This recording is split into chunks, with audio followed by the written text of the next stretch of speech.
Savitri silks చేనేత వస్త్రాల అద్భుత ప్రపంచం. సంప్రదాయం స్టైల్ ఒకే చోట. నెల్లూరు పెద్దారెడ్డి అన్న వెళ్ళగానే ఫ్రెండ్స్ అంతా ఇప్పుడు రిసీవింగ్ ఎలా ఉంటుంది నెల్లూరుకి వెళ్ళగానే? నెల్లూరులో చాలా పాజిటివ్. నెల్లూరు ఏంటి భయ్యా, అన్ని ఊర్లో చాలా పాజిటివ్ ఉంటుంది. నెల్లూరు అనేటప్పటికి ఫ్రెండ్స్ మీరు అనేది ఫ్రెండ్స్ లో అరే మనోడు అది 100% ఉంటుంది. నాకు ఎక్కడో తెలియకుండా ఇండస్ట్రీలో సగం మంది నా పేరే నెల్లూరు సుదర్శన్. ఓకే, ఇంకో సుదర్శన్ ఉన్నారు కదా, అవును, గుండు సుదర్శన్. గుండు సుదర్శన్ అంటారు కదా. నాకు ఎక్కడో తెలియకుండా కొంచెం సీనియర్ ఆర్టిస్టులు కన్ఫ్యూజ్ అయ్యేవాళ్ళు స్టార్టింగ్ లో. అవును, కొంత కన్ఫ్యూజన్ సుదర్శన్ అని కొట్టేసరికి ఆయన వస్తారని. అదేగాక ఇప్పుడు నాకు ఇంకో టార్చర్ ఏంటంటే ఇంకో సుదర్శన్ ఉన్నాడంట. ఇంకో బెంగాలీయో మరాఠీయో ఎవరో. బుక్ మై షోలో పాపం ఫోటో పెడదామన్న ప్రతిసారి అతను వచ్చేస్తున్నాడు. ఎవరో పెద్ద ఆయన సుదర్శన్ కొట్టగానే ఆయన ఫోటో పడిపోతుంది. అందుకే సినిమా రిలీజ్ అంటే బుక్ మై షోలో పెడతారు కదా. అవును, నా ఫోటో వచ్చేటానికి ఆయన ఫోటో వచ్చేస్తుంటది. అది ఎట్ట మార్చాలో తెలియదు. నెల్లూరుకు పోయినప్పుడు కానీ నా సినిమాలు రిలీజ్ అయినప్పుడు కానీ నా ఫ్రెండ్స్ అందరూ బాగా సపోర్ట్ చేస్తారు. అక్కడ సునీల్ అని ఈవెంట్ మేనేజ్మెంట్ చేస్తుంటాడు నా ఫ్రెండ్. నా ప్రతి సినిమాకి బ్యానర్లు కానీ ఇప్పుడు ఏ సినిమా రిలీజ్ అవుతున్నా సరే నాకు తెలిసిన ప్రొడ్యూసర్లు హీరోలు ఫస్ట్ ఒక ప్రీమియర్ షోకి టికెట్లు అన్నీ నాకు ఇచ్చేస్తారు. ఒక 600 టికెట్లు అలా ఇచ్చేస్తారు. ఫ్రెండ్స్, వాళ్ళ ఫ్రెండ్స్, కాలేజీ వాళ్ళు, ఇన్ఫ్లుయెన్సర్స్, మీడియా వాళ్ళు. నెల్లూరు వరకు ఒక షో ఆల్మోస్ట్ నేను యాక్ట్ చేసి రిలీజ్ అయిన సినిమాల్లో ఒక 50% సినిమాలు నాకు ఇస్తారు. సామజోరం కానీ రీసెంట్గా రిలీజ్ అయిన సినిమాలు కానీ అవన్నీ నేను ఫ్రెండ్స్ అందరికి ఇచ్చి ఒక షో వేస్తారు. అందరూ ఎంజాయ్ చేస్తారు. నెల్లూరు వరకు చేస్తుంటుంది. ఓకే, అంటే ఇక చిన్నప్పటి నుంచి మీ మీద ఎలాంటి స్ట్రెస్ పెట్టకుండా హ్యాపీగా చదువుకుంటే ఎంత వస్తే అంత చదువుకో, ఎంత ఉంటే నచ్చినట్లు ఉండని చెప్పిన అమ్మా నాన్న ఇప్పుడు మీరు పొజిషన్ చూసి హ్యాపీగా ఫీల్ అవుతున్నారా? మా వాడు సెటిల్ అయిపోయాడు, హ్యాపీ, చాలా హ్యాపీగా ఫీల్ అవుతుంటారు వాళ్ళు. మా గురించి ఫుల్ హ్యాపీ. నా విషయం కానీ మా బ్రదర్ విషయం కానీ ముఖ్యంగా నా విషయంలో వాళ్ళు ముగ్గురు హ్యాపీ. ఎందుకంటే ఎవరు వచ్చినా సరే మీ అబ్బాయి ఎక్కడ, చిన్న అబ్బాయి ఎక్కడ, సినిమా ఇండస్ట్రీ వాళ్ళకి ఇంకా లోపలికి వెళ్తే పెద్దవాళ్ళకి ఇంకా అయ్యేది హీరోనే. సినిమా ఇండస్ట్రీలో ఏం పని చేస్తున్నా ఏడి ఆ సినిమా హీరో ఏడి ఆ టైప్లో ఉంటారు. పాపం వాళ్ళకి ఇంకో టార్చర్ ఏంటంటే మన సినిమా న్యూస్లు ఇంకో రకంగా వెళ్తుంటాయి. రీల్స్లో సినిమాకి ₹1,00,000 ఇస్తారంటగా. నువ్వు మాకు చెప్పట్లేవే వాళ్ళు. మా ఇంట్లో వాళ్ళకి ఏముండదు డౌట్లు. వాళ్ళు వచ్చిన వాళ్ళందరూ అడుగుతూ ఉంటారు మా నాన్న ఇదని. సినిమా ఇండస్ట్రీలో విపరీతంగా సంపాదిస్తుంటారు, నీకు తెలీదు. ఇక్కడ కష్టాలు తెలియదు కదా, మా పేరెంట్స్కి తెలుసు ఇక్కడ ప్రాబ్లమ్స్. ఒక సినిమా వస్తే ఎంత వస్తుంది, ఆ సినిమా తర్వాత గ్యాప్ వస్తే 4 నెలలు 5 నెలలు గ్యాప్ ఉంటారు. ఈ పరిస్థితులన్నీ మా బ్రదర్కి, ఫాదర్కి, మదర్కి తెలుసు. మొన్న పండగకి వెళ్ళినప్పుడు కూడా ఎవరో అంటున్నారు వాడికి ఏమో బీభత్సంగా సంపాదిస్తున్నారు వాళ్ళు, మామూలుగా కాదు అసలుకి సినిమా ఇండస్ట్రీలో కోట్లు. ఓకే, అదొకటి ప్రాబ్లం తప్ప మిగతా అంతా హ్యాపీ ఇంట్లో. ఆఖరికి సుమా ప్రోగ్రామ్ ఉంటుంది కదా, క్యాస్ట్ ప్రోగ్రామ్ సుమా గారిది. అవును, దాంట్లో నేను ఒక 5-6 సార్లు వెళ్ళా. పోయిన ప్రతిసారి ఒక 70 లక్షలు 80 లక్షలు గెలుచుకున్నా నేను తీసుకోగానే.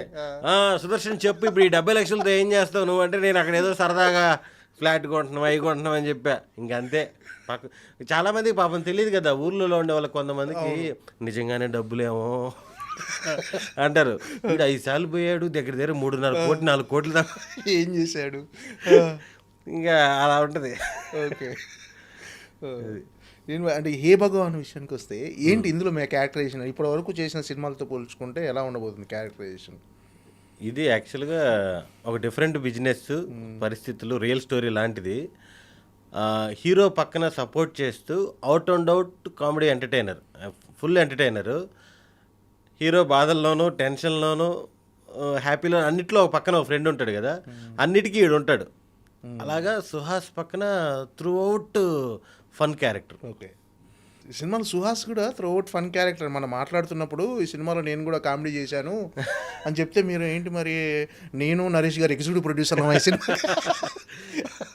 వర్క్నే అంటే మనోడంటే నాతో పాటు క్యారెక్టర్లు కూడా చేశాడు అంటే పేరు పెట్టి పిలవగలిగే అంత చనువు ఉంది కాబట్టి ఏదో సరదా జోకులు వేద్దాం లేని ఫిక్స్ అయ్యి నీ ఇష్టం ఏదైనా వేసి ఏముంది ఏమనుకుంటారు.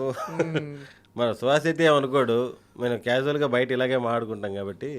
ఇక ఈ సినిమాలో నేను కామెడీ చేశానంటే మరి ఎవరు అన్నా నేను, అదేలావయ్యా మన ఇద్దరం అంటే ఈ సినిమాలో అంటే ఫాదర్ బిజినెస్ ఏంటి అంటే జనాలంతా మొన్న టీజర్ రిలీజ్ అయిన దగ్గర నుంచి అసలు ఏం బిజినెస్ అని ఒక కాంటెస్ట్ కూడా పెట్టారు ఇప్పుడు. అవునవును. అసలు షాకింగ్గా ఉండబోతుందా బిజినెస్ ఏంటనేది? అసలుకి కొన్ని వేల మెసేజ్లు వచ్చాయి. ఇందాక వాళ్ళు మన టీం అంతా ఎతుకుతుంటే ఏందేందో గోటీలు బిజినెస్ అంటారు, ఆ బెగ్గర్స్ కాంట్రాక్ట్ బిజినెస్ అంటారు, సెప్టిక్ ట్యాంక్ అంటారు, చాలా పెడుతున్నారు. కానీ నాకు అనిపించింది ఇంతమంది పెడుతుంటే నిజంగానే ఎవరు కనుక్కోలేదంటే గ్రేటే. అదొక సర్ప్రైజ్గా ఫీల్ అవుతారు. ఇది ఏదైనా సరే అది రివీల్ చేయకపోవడమే బెటరు. ఒకసారి స్క్రీన్ మీదకి వచ్చి చూసిన తర్వాత ఆ 2 అవర్స్లో ఎంజాయ్ చేస్తారు, ఎమోషన్ అవుతారు, ఫీల్ అవుతారు. ఎక్కడో తెలియకుండా తండ్రి కొడుకుల బాండింగ్ బాగా ఎమోషనల్ అవుతారని నా ఫీలింగ్.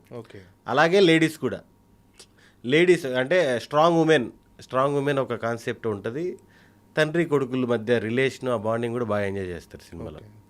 అంటే ఎలాంటి సినిమా ఇది? పూర్తి fun cinema? Complete fun, out and out fun, ఒక మంచి ఎమోషన్, ఎక్కువసేపు ఎమోషన్ కాదు కానీ మంచి ఎమోషన్ ఎండింగ్. అంటే ఇప్పుడు మన సుహాస్ స్టేజ్ మీద చెప్తూ ఈ సినిమా నేను complete out and out entertainment with content అన్నాడు. అది పర్ఫెక్ట్ సినిమా. కంటెంట్ తీసుకొని దాంట్లో ఫన్ చేసుకుంటూ రావడం. అంటే హే భగవాన్ అనే టైటిల్ ఉంది సార్, ఈ టైటిల్ జస్టిఫికేషన్ మీకు ఏమైనా తెలుసా? 200%. అంటే ఇంక ఇది తప్ప ఇంకా వేరే టైటిల్ పెట్టలేరు ఈ సినిమాకి. సినిమా చూస్తే తెలుస్తుంది. సినిమా చూస్తే మామూలుగా మనకి సినిమాకి సంబంధం లేకుండా టైటిల్స్ పెడతాం. ఎందుకంటే ప్రతిసారి సినిమాలో నుంచి టైటిల్ రావాలంటే కష్టం కదా, ఇన్ని లక్షల వేల సినిమాల్లో. అలాగా ఈ సినిమాకి పర్ఫెక్ట్ టైటిల్ హే భగవాన్. సాధారణంగా అంటే కమెడియన్స్కి కథ మొత్తం చెప్తుంటారా, ఓన్లీ క్యారెక్టరైజేషన్ చెప్తుంటారా? మీకంటే మీ విషయానికి వస్తే కొంతమందికి కథ మొత్తం చెబుతారు, కొంతమందికి మాత్రమే వాళ్ళ క్యారెక్టర్స్ చెప్పి వదిలేస్తారని చెప్పేసి ఉంటారు. అవసరం ఉంటే కథ అంతా చెప్తారు. ఇప్పుడు హే భగవాన్ సినిమాలో నాకు కథ అంతా చెప్పాలి, అలాంటి క్యారెక్టర్. ఎందుకంటే ఫస్ట్ ఫ్రేమ్ నుంచి లాస్ట్ వరకు ఉంటాను కదా, నాకు తెలుస్తాయి కదా ఎవరి క్యారెక్టర్ ఏంటి అని తెలుస్తాయి. ఇది నెక్స్ట్ చేసే చాలా సినిమాల్లో మనం ఎక్కడో ఒక ఫ్లాష్ బ్యాక్లో మనది ఒక క్యారెక్టర్ అనుకోండి, మనకి సినిమా అంతా చెప్పాల్సిన అవసరం లేదు. ఒక డైరెక్టర్కి ఏమైపోద్ది అంటే కథ ఓకే, ఈ సినిమా స్టేజ్ మీదకి వచ్చే టయానికి 100 నేరేషన్లు అయిపోయి ఉంటాయి.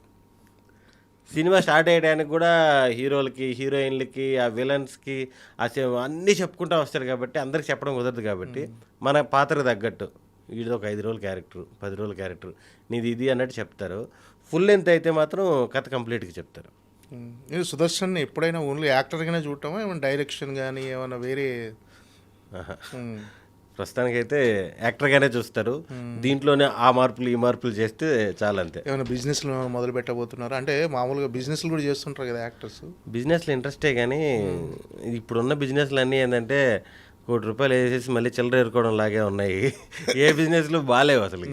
ఇప్పుడు ఏదైనా చేద్దామన్నా కూడా దానికి అమ్ముగా బ్యాంకులో డిపాజిట్ చేస్తే వచ్చే ఇంట్రెస్ట్ కూడా రావట్లేదు.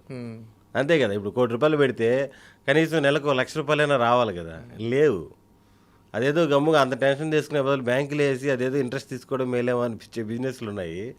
కానీ బిజినెస్ నాకు ఇంట్రెస్ట్, ఏదో చెయ్యాలి, హెవీ ఇన్వాల్వ్మెంట్ లేకుండా. ఏ బిజినెస్ చేద్దామని అసలు